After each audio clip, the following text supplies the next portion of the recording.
High নিউজে আপনাদেরকে স্বাগত। আমি রিক। শুরু করছি নিউজ টুডে। সবার আগে চোখ রাখবো হেডলাইন্সে।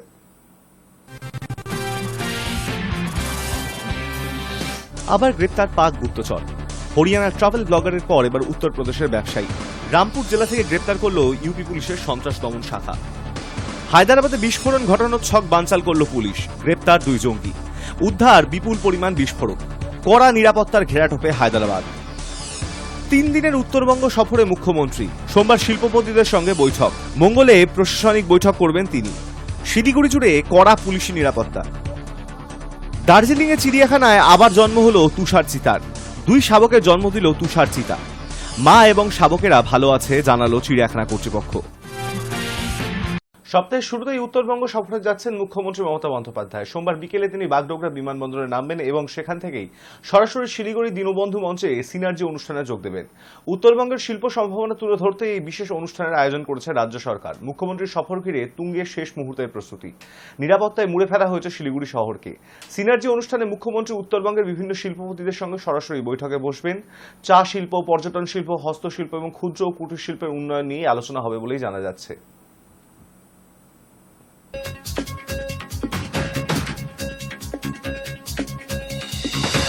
শীর্ষ নেতৃত্বের নির্দেশে সদ্যই জেলা সভাপতির পদ হারিয়েছেন অনুব্রত মণ্ডল। আর তার একদিন পর রবিবার কোর কমিটির বৈঠক বসেছিল বীরভূমে। অনুব্রত ছিলেন সেই বৈঠকে। বৈঠক চলাকালীনই অনুব্রত মণ্ডলকে ফোন মুখ্যমন্ত্রীর।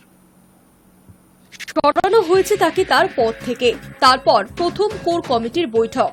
অনুব্রত মণ্ডলকে জেলা সভাপতির পদ থেকে সরানোর পর প্রথম কোর কমিটির বৈঠক। বোলপুরের পার্টি অফিসে বসে সেই বৈঠক। বৈঠকের মধ্যমণি অনুব্রত মণ্ডল। 8 ঘন্টার বৈঠক। বৈঠক শুরু 10 থেকে 15 মিনিট পরেই অনুব্রত মণ্ডলকে ফোন তৃণমূল সুপ্রিমো মমতা বন্দ্যোপাধ্যায়ের। ফোনেই বৈঠক নিয়ে খোঁজ খবর নেন তৃণমূল সুপ্রিমো। বলেন, বীরভূমে তৃণমূল নেতারা আলাদা করে কর্মসূচি করতে পারবেন না। দলীয় কর্মসূচির বিষয়ে সবাইকে একজোট হয়ে সব সিদ্ধান্ত নিতে হবে। জেলায় দলীয় সংগঠন মজবুত রাখতে হবে। সম্প্রতি বীরভূমে 3 মহকুমার মিছিলের ডাক দেন অনুব্রত মণ্ডল। কোর কমিটিকে না জানিয়ে কর্মসূচি ঘোষণা করেন কেষ্ট। সেই বৈঠকেই এই নিয়ে প্রশ্ন তোলেন কোর কমিটির অন্যতম সদস্য কাজল শেখ। বলেন, কোর কমিটিকে না জানিয়ে কিভাবে মিছিল ডাকা হয়। জবাবে অনুব্রত মণ্ডল বলেন, জেলা কমিটির মাধ্যমে মিছিল ডাকা হয়েছে আর এই নিয়েই হাওয়া গরম। সেই নিয়ে কোর কমিটির সদস্যরা কাজল শেখকে বোঝানোর চেষ্টা করেন, কিন্তু অভিমানের সুর শোনা গেল অনুব্রত মণ্ডলের গলায়। আমার পদ না পেলে অম্বল হবে এরকম ধরনের মানুষ নয় আমি। হলে তো অনেক আগে এমএলএ, এমপি, মন্ত্রী সবই হয়ে যেত। পদের ময় আমি করি না, আর পদ নিয়ে আমি চিন্তা ভাবনা করি। জেল যখন খেটেছি তখন কোনোদিনই অন্য দলে যাবো। অন্য দলে গিয়ে জেল কাটতে হতো। প্রসঙ্গত আর জেলা সভাপতির পদে নেই অনুব্রত। শুধু তাই নয়, বীরভূম থেকে জেলা সভাপতির পদটাই তুলে দেওয়া হয়েছে দলের তরফে।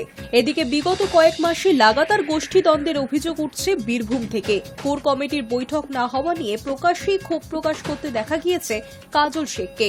দীর্ঘদিন পর রবিবার কোর কমিটির সেই বৈঠক বসে, আর সেই বৈঠকে মুখোমুখি হন কাজল শেখ ও অনুব্রত মণ্ডল। বৈঠকে সিদ্ধান্ত হয় এবার থেকে নিয়ম করে মাসে 2 বার করে হবে কোর কমিটির বৈঠক। আমাদের যিনি নেত্রী, যার চলার পথকে অনুসরণ করে আমরা সকলে চলি, তার নেতৃত্বে তার নির্দেশেই 2 বার করে বীরভূম জেলা কোর কমিটি আগামী মাস থেকে হবে।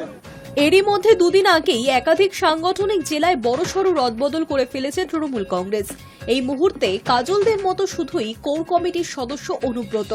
বৈঠকের মাঝে সেই কেষ্টর কাছে মমতার ফোন যেতেই তা নিয়ে চর্চা শুরু। এখন থেকে বীরভূমে 2 সাংসদকে কোর কমিটির বৈঠকে থাকার অনুমতি দেওয়া হয়েছে দলের তরফে। আশিস বন্দ্যোপাধ্যায় জানিয়েছেন, এবার থেকে প্রতি মাসে 2 বার করে কোর কমিটির বৈঠক হবে। এর পরের বৈঠক হবে আগামী 14 জুন। সেটি হবে সিউড়িতে। পরেরটি হবে বোলপুরে 28 জুন। High News Network. টিটাগড়ের এক বহুতলে বিস্ফোরণের অভিঘাতে আবাসনের ওপরের তলায় ছাদের একাংশ উড়ে যায়। ভেঙে যায় পাশের একটি টালির ঘরের চাল। জখম হন কয়েকজন বাসিন্দাও। খবর পেয়ে দ্রুত ঘটনাস্থলে যায় পুলিশ। সেই আবাসনে বিস্ফোরণটি হয়েছে সেটি টিটাগড়ের 4 নম্বর ওয়ার্ডের তৃণমূল কাউন্সিলর আরমান মণ্ডলের বলে স্থানীয় সূত্রে খবর। আবাসনের প্রমোটারের দাবি, ফ্ল্যাটটি জবরদখল করে রেখেছিলেন কাউন্সিলর। যদিও এই অভিযোগ মানেননি আরমান। তার দাবি তাকে ফাঁসানো হচ্ছে। পুলিশ সূত্রে খবর, ওই ফ্ল্যাটের ভেতর কোনো দাহ্য বস্তু বা বিস্ফোরক মজুত করা থাকতে পারে। প্রয়োজনে ফরেনসিক বিশেষজ্ঞদের এনেও নমুনা সংগ্রহ করানোর পরিকল্পনা করা হচ্ছে।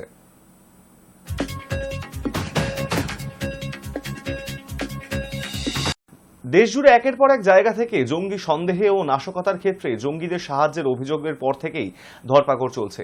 উত্তর কাশ্মীরের শোপিয়ান জেলায় জঙ্গিদের মদতদাতা দুইজনকে গ্রেপ্তার করেছে পুলিশ। জম্মু ও কাশ্মীরে জঙ্গিদের দুই সহায়ককে গ্রেপ্তার করেছে সিআরপিএফ ও সেনার যৌথ বাহিনী। শোপিয়ানের ডিকেপোড়া থেকে এই দুজনকে গ্রেপ্তার করা হয়েছে। তাদের কাছে একাধিক অস্ত্র পাওয়া গিয়েছে বলেই খবর। যৌথ বাহিনীর অপারেশনে 2টি পিস্তল, 4টি গ্রেনেড, 43টি লাইভ রাউন্ড সহ একাধিক জিনিস উদ্ধার হয়েছে। এই দুই ধৃতর সঙ্গে কোন কোন জঙ্গির যোগাযোগ ছিল, এরা ঠিক কি কি কাজ করতো তা নিয়ে আরো তদন্ত চলবে বলেই জানা যাচ্ছে।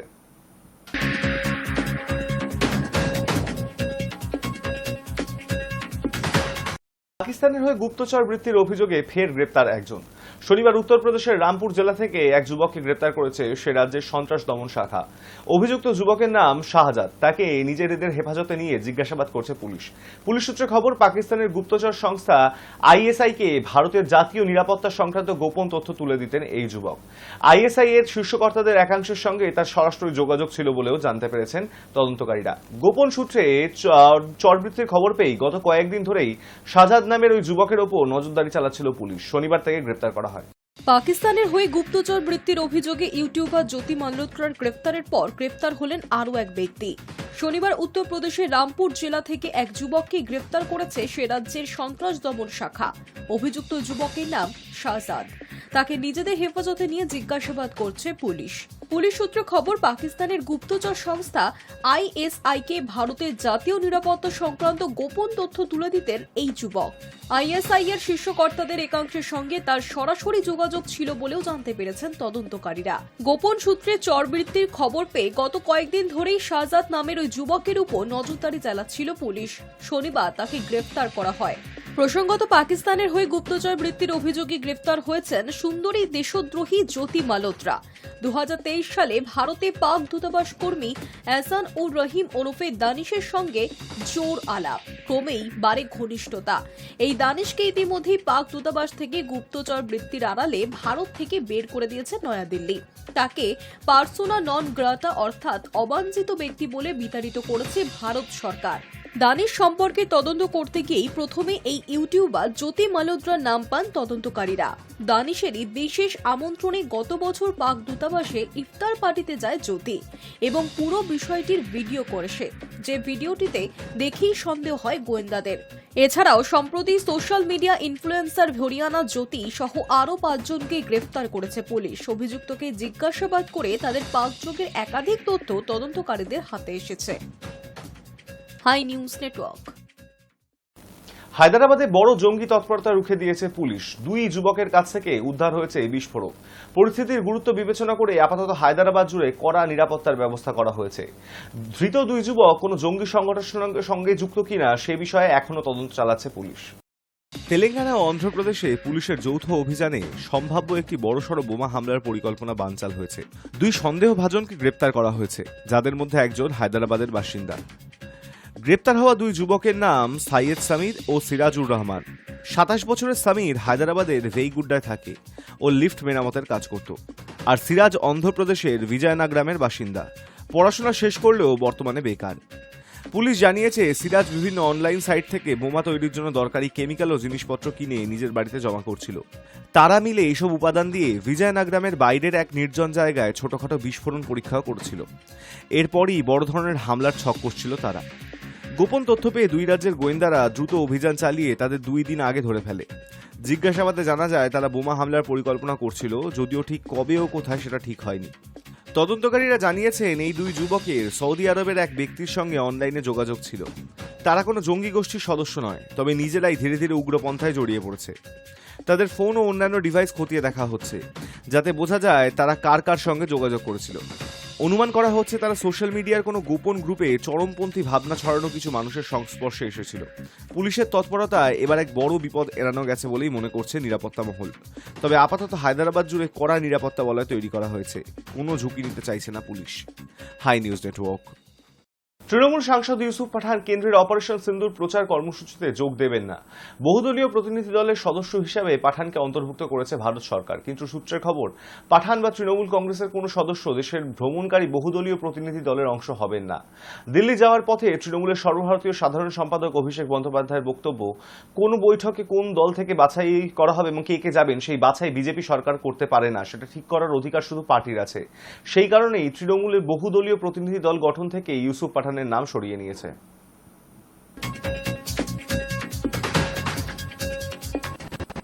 Center or the union government cannot decide unilaterally who will represent from which party. The BJP is at the helm. They are responsible for running the country. They are running the union government. They can decide on their part कि BJP से कौन जाएगा। अब मान लीजिए कांग्रेस से कौन जाएगा, तृणमूल से कौन जाएगा, डीएमके से कौन जाएगा, आम आदमी पार्टी से कौन जाएगा, समाजवादी पार्टी से कौन जाएगा, ये बीजेपी तय नहीं कर सकते। This has to be decided by the respective party leadership.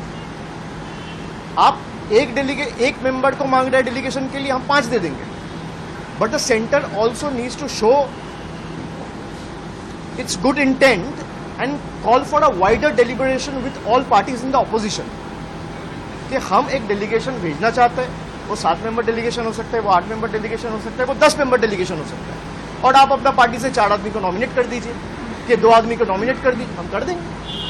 लेकिन तृणमूल से कौन जाएगा ये बीजेपी का लोग कैसे तय करेगा?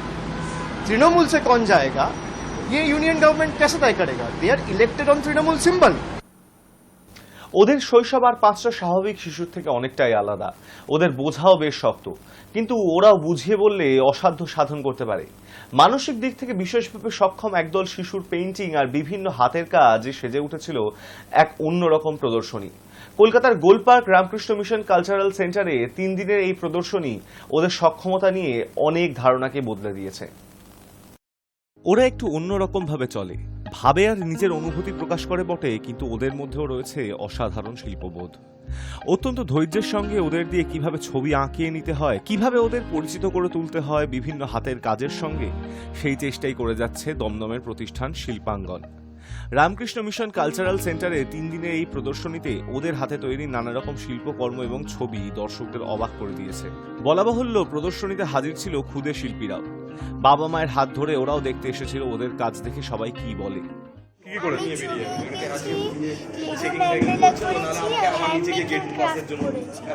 তুমি কি করেছো? ছবি এঁকেছো না মডেল বানিয়েছো? কি করেছো? তুমি কি কি কি কি কি করেছো? আছে এখানে তোমার ছবি আছে না মডেল আছে? কি করেছো তুমি? জোরে বলো, জোরে। কোনোটায় ফ্যাব্রিক কালার তো কোনোটায় কাগজ কুচি বা চাইনিজ ক্লে। ওরা প্রায় সবকিছুই ব্যবহার করেছে। কোনোটা একজনের হাতের কাজ তো কোনোটা শেষ হয়েছে অনেকের মিলিত প্রচেষ্টায়। মাটির হাড়ি, সরা, ফুলদানি থেকে পাঞ্জাবি কিংবা শাড়ি, ওদের হাতে রঙিন হয়ে উঠেছে সবকিছুই। ধরুন আমাদের মোটামুটি ক্লাসে 10 জন 12 জন থাকে। শুরুতে যত ওরা তো বেশিক্ষণ কাজ করানো যায় না ওদের দিয়ে। ওদের ধরুন কোনো একটা বাচ্চাকে আধ ঘন্টা করার পর ও আর বিহেভিয়ার এসে গেল বা ও করতে চাইলো না, তখন সুবিধা আরেকটা বাচ্চাকে দেয় টুকরো টুকরো টুকরো টুকরো করে, তখন ওরা এগুলোকে পেস্টিং করে। সবার শেষে হয় যে এগুলো কিন্তু কোনো রং করা না, এগুলো কিন্তু সব এক একটা কালারের ওই ইয়েগুলো। তারপরে আমরা এই ফেভিকল লাগিয়ে দিলে ওরা কি করে সেই জায়গাগুলোতে ফেভিকলগুলোকে লাগিয়ে দেয়। আজকে এই এক্সিবিশনে যে ছবি আমি দেখলাম, এটা শুধু শিল্পী না, শিল্পীর সঙ্গে একটা আবেগ এবং সেই এই স্পেশাল সাইটগুলোর যে অনুভূতি, সেই অনুভূতিগুলি এখানে প্রতিফলন ঘটেছে। আমি উদ্যোক্তাদের ধন্যবাদ জানাবো যে এদের দিয়ে কাজ করানোর জন্য যে ধৈর্য লাগে সেই ধৈর্যটা তারা দেখিয়েছেন এবং এরা যে মানসিক দৃঢ়তা নিয়ে কাজটা করতে পেরেছেন তার জন্য আমার অনেক অনেক ধন্যবাদ। 3 দিনের এই প্রদর্শনীতে প্রায় 500টি ছবি এবং বিভিন্ন হাতের কাজ প্রদর্শিত হয়েছে। গত 6 মাসের বেশি সময় ধরে বিশেষভাবে সক্ষম শিশুরা এসব এঁকেছে, বানিয়েছে আর তাক লাগিয়ে দিয়েছে প্রদর্শনী দেখতে আসা প্রতিটি মানুষকে। Hi News Network. Kolkata press ক্লাবে সমাজকর্মী Nandini Bhattacharya official brand ambassador হিসেবে জেমিত ফার্মাসিউটিক্যালসে যোগদান করলেন। সেই অনুষ্ঠানে উপস্থিত ছিলেন সৌরভ মুখোপাধ্যায় এবং অনির্বাণ সিনহা সহ আরও অনেকে। জেমিত ফার্মাসিউটিক্যালস ভারতের হায়দ্রাবাদে অবস্থিত একটি শীর্ষস্থানীয় ওষুধ কোম্পানি। 17 মে কলকাতা প্রেস ক্লাবে সমাজকর্মী Nandini Bhattacharya official brand ambassador হিসেবে জেমিত ফার্মাসিউটিক্যালসে যোগদান করেন। তারা জানিয়েছেন তাদের ব্র্যান্ড অ্যাম্বাসেডর হিসেবে নন্দিনী ভট্টাচার্য আসন্ন প্রচার ও গুরুত্বপূর্ণ ইভেন্টগুলিতে তাদের প্রতিনিধিত্ব করবেন। প্রায় সব ক্ষেত্রেই দেখা যায় খেলাধুলো অথবা বিনোদন জগতের মানুষদেরই ব্র্যান্ড অ্যাম্বাসেডর হিসেবে দেখা যায়। এই ক্ষেত্রে একজন সমাজকর্মীকে ব্র্যান্ড অ্যাম্বাসেডর করা নিঃসন্দেহে প্রশংসাযোগ্য। খুবই ভালো লাগছে, কারণ এটা ভালো লাগার কারণ এটাই যে এতদিন তো কোথাও কখনো কোনো সোশ্যাল অ্যাক্টিভিস্টকে এভাবে ব্র্যান্ড অ্যাম্বাসেডর করার কথা কেউ ভাবেননি। সবসময় আমরা জেনেছি ব্র্যান্ড অ্যাম্বাসেডর মানে নায়ক, নায়িকা, গায়ক, গায়িকা, খেলোয়াড়, এরকম মানুষজন। তো এই সোশ্যাল অ্যাক্টিভিস্টকে যখন ওনারা ব্র্যান্ড অ্যাম্বাসেডর কথা ভেবেছেন, সেটাই আমাদের একটা বিরাট জয়। একটা কথা আছে না যে যেখানে লড়ে যায় আমাদেরই লড়া, এটা কিন্তু সবার জন্য আমাদের জয়, যে আমাদের কাজের জয়, যে আমাদেরকেও ভাবা যায় কোনো একটা প্রোডাক্টের মুখ হিসেবে, মানে আমরা সেই বিশ্বাসযোগ্যতা অর্জন করতে পারলাম। কারণ এটা তো সেটাই, ব্র্যান্ড অ্যাম্বাসেডর মানে কিন্তু তাই যে তার মুখের সেই বিশ্বাসযোগ্যতা আছে, যেটা দেখলে লোক, মানে তার মানে কি আমি বলতে চাইছি যে আমি এই কোম্পানির ওষুধ ব্যবহার করি, আপনারাও করুন, তাহলে আমাদের মুখের সেই বিশ্বাসযোগ্যতা তৈরি হয়েছে। তাই জন্য তো ওনারা আমাকে করেছেন। তো এইটুকু তো তার উপরে পুরুষ অধিকার করুন, তাহলে সেই হিসেবে আমার এইটুকু বিশ্বাসযোগ্যতা তৈরি হয়েছে যে আমি এই কথা বললে লোকে শুনবেন, সেটা তো অবশ্যই একটা জয়। ভালো লাগছে তো নিশ্চয়ই খুবই। আর একটা আন্দোলনে না শুধু কখনো আইনি আন্দোলন বা সামাজিক আন্দোলন হয় না, এটাও একরকম আন্দোলন, যে এটা দিয়েও কিন্তু অনেকটা এগিয়ে যাওয়া, সেটা সবার বোঝা উচিত। দেখুন, আজকে আমরা নন্দিনী ভট্টাচার্যকে ওনাকে অ্যাম্বাসেডর করেছি, আর বিশেষ কিছু কারণ দিদি নিজে বলে গেলেন। হ্যাঁ, তো আমি নতুন করে আর কিছু বলার নেই। তো আমাদের ফিউচারের প্ল্যানগুলো হচ্ছে যে আমরা যতটা দিদিকে নিয়ে আমরা সোশ্যালি আমরা এগোতে পারবো, হ্যাঁ, মানুষদের কাছে পৌঁছতে পারবো, আমরা এখন যতটা রিচ করেছি তার থেকে বেশি রিচ করতে পারবো, সেটাই আমাদের ইচ্ছা। আর আমাদের রিসেন্টলি একটা আপকামিং প্ল্যানও আছে, যেটা আমরা একটা মাল্টিভিটামিন টাইপ একটা প্রোডাক্ট আমরা লঞ্চ করতে চলেছি, যেটা আমাদের আন্ডার ফর্মুলেশনে আছে। হ্যাঁ, এটা এখন রিসার্চের মধ্যে রয়েছে, যেটা চলে আসলে আমরা এটা দিদির থ্রু দিয়ে আমরা এটাকে পাবলিশ করব, করে আমরা পুরুষদের জন্য এটাকে আমরা লঞ্চ করব অল ওভার ইন্ডিয়াতে, যেটাতে যাতে আমরা আমাদের সকাল থেকে যে দৈনন্দিন আমাদের যে মানে শারীরিক অসুস্থতা, যা আজকে এনার্জিলেস, এই ব্যাপারগুলোর জন্য যাতে পুরুষদের জন্য একটা মেডিসিন হয়, যেটা সকাল থেকে ঘুম থেকে উঠে, হ্যাঁ, সেটাকে ওনারা মানে খেয়ে তারপর বেরোবে, এনার্জি পাবে, তো রাত্রেবেলাটা ডিপ স্লিপ হবে, এরকম একটা প্রোডাক্ট আমাদের প্ল্যানিং চলছে, যেটা দিদিকে নিয়ে দিদি পাবলিসিটি করবে। হ্যাঁ, এটাই আমাদের ফিউচার প্ল্যান। এখন এই মুহূর্তে আমরা নর্থ ইস্ট, আসাম, হ্যাঁ, গুয়াহাটি, আপনার উড়িষ্যা আর সাউথ ইন্ডিয়ার কিছু কিছু পোর্শনে কাজ করি, ওয়েস্ট বেঙ্গলটা পুরোই করি, কলকাতাটা আমরা লঞ্চ করছি। আমাদের রিসেন্ট আমরা এখন থেকে আমরা কলকাতা আমাদের রিজিয়ন যে হেড, হ্যাঁ, অনির্বাণ সিনহা, ওনাকে আমরা নিয়েছি। হ্যাঁ, আমরা একসাথে মিলেই কাজ করছি, আমরা কলকাতাটা এবার থেকে স্টার্ট আপ করছি। দেখুন, প্রোগ্রাম বেসিক্যালি গেমেট ফার্মাসিউটিক্যালস, আমরা একটা মেডিসিন কোম্পানি, তো সেটা 2015 থেকে আমরা মার্কেটে রয়েছি।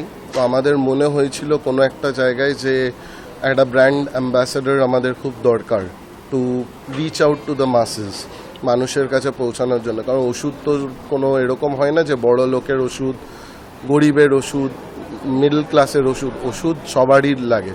তো আমরা সেজন্য মনে করেছিলাম যে ব্র্যান্ড অ্যাম্বাসেডর নিয়ে কাকে করা যায়, কার ভাবনা চিন্তাতে করা যায়। সেই জায়গাতে নামটা উঠে এসেছিল নন্দিনী ভট্টাচার্যির। কারণ প্রথমত আমরা এটাই ভেবেছিলাম যে ওষুধ যেহেতু কোনো পার্টিকুলার কারণ না, সবার, তো সেই জায়গায় দাঁড়িয়ে যে সোশ্যাল অ্যাক্টিভিস্ট, অর্থাৎ সব মানুষকে নিয়ে কাজ করছে, তো সেই মানুষকে যদি আমরা ব্র্যান্ড অ্যাম্বাসেডর বা আমরা আমাদের ফেস করতে পারি, আমরা হয়তো আরও বেশি মানুষের কাছে পৌঁছাতে পারবো, আমাদের যে ভিশন মিশনটা আছে সেটাকে ফুলফিল করতে পারবো। তো সেই জন্যেই আজকের এই ইভেন্ট, যেখানে আমরা ব্র্যান্ড অ্যাম্বাসেডর হিসেবে নন্দিনী ভট্টাচার্যকে আনভিল করলাম। ফিউচার প্ল্যানস, অনেক কিছু প্ল্যানস আছে ডেফিনেটলি, যেগুলো আমরা হয়তো আগামী দিনে আমাদের যেটা মেন মোটো, যে আমরা মেডিসিনস যেন খুব কম পয়সায় সকলের কাছে অ্যাভেলেবেল রাখতে পারি, সেটা একটা মেন মোটো। তার মাঝখানে এটাই যে আমরা কিছু প্রোডাক্টস বের করতে চলেছি বা করব, যেগুলো পুরুষ মানুষের জন্য হবে, যেখানে জেনেরিক কিছু ওষুধ না করে টিপিক্যাল ওষুধ, মেডিসিনস যেগুলো পুরুষ মানুষের জন্য হবে। তাদের যেমন ভাইটামিনস আসছে, আমাদের একটা মাল্টিভাইটামিনস সেটা আছে। তাছাড়াও আমরা কিছু কাজ করতে চাই, যেখানে আমরা হয়তো আয়রন ডেফিসিয়েন্সি নিয়ে প্রচুর বাচ্চারা সাফার করছে, ছেলেরা মেয়েরা গ্রামগঞ্জে। তো তাদের কাছে পৌঁছাতে চাই, সেই জায়গাগুলো কাজ করতে চাই, নিউট্রিশনাল প্রোডাক্টস নিয়ে কাজ করার ইচ্ছে আছে। তো এবং কলকাতার যেই জায়গাতে মানুষজনরা ওষুধ পাচ্ছেন না, হয়তো প্রাইসের জন্য তারা কম্প্রোমাইজ করতে হচ্ছে, সেই জায়গায় আমরা চেষ্টা করব পৌঁছে, যাতে ওষুধগুলো আমরা তাদের উইদিন দি পকেট যেন অ্যাভেলেবেল রাখতে পারি তাদের কাছে। High News network. দার্জিলিং এর চিড়িয়াখানায় এলো 2 স্নো লেপার্ড। আরও একবার তুষারচিতার জন্ম হলো দার্জিলিং এর Padmaja Naidu Himalayan zoological park চিড়িয়াখানায়। গত 13ই মে 2 শাবকের জন্ম দিয়েছে তুষারচিতার রেড। রবিবার চিড়িয়াখানা কর্তৃপক্ষের তরফ থেকে এই বিষয়টি জানানো হয়। নতুন 2 সদস্য জন্মের খবরে খুশি চিড়িয়াখানায়। 2 শাবক ও মা সুস্থ আছে বলে জানিয়েছে কর্তৃপক্ষ।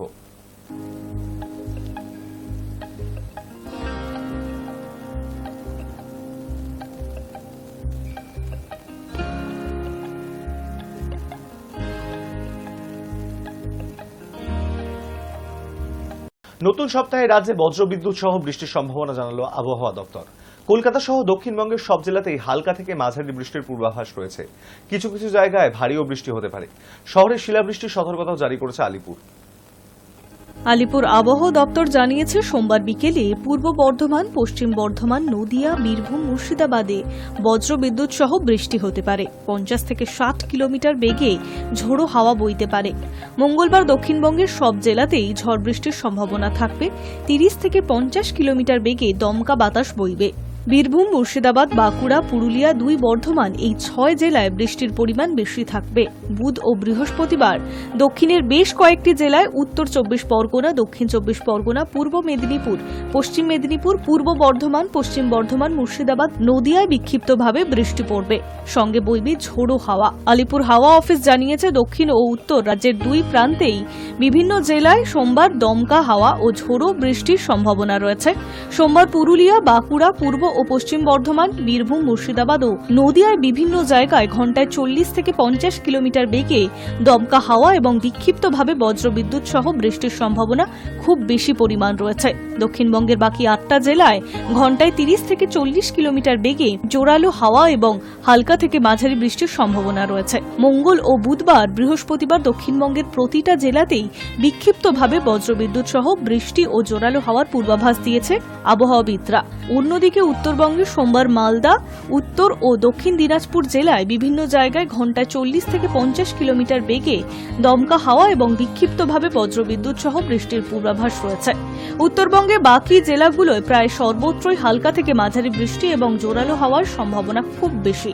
এর মধ্যে জলপাইগুড়ি, আলিপুরদুয়ার, কোচবিহার বিভিন্ন জায়গায় 7 থেকে 11 সেন্টিমিটার পর্যন্ত অর্থাৎ ভারী বৃষ্টির পূর্বাভাস রয়েছে। মঙ্গলবার উত্তরবঙ্গে দুর্যোগ বাড়বে। মঙ্গলবার জলপাইগুড়ি, কোচবিহার, আলিপুরদুয়ার এবং উত্তর ও দক্ষিণ দিনাজপুরের বিভিন্ন জায়গায় ঘন্টায় 50 থেকে 60 কিলোমিটার গতিবেগে ঝোড়ো বাতাস বইবার সম্ভাবনা রয়েছে। 7 থেকে 11 সেন্টিমিটার পর্যন্ত অর্থাৎ ভারী বৃষ্টির লাল সতর্কতা জারি উত্তরবঙ্গে। Hi News Network. News today এখন এই পর্যন্তই। দেখতে থাকুন হাই নিউজ, নির্ভীক, নিরপেক্ষ।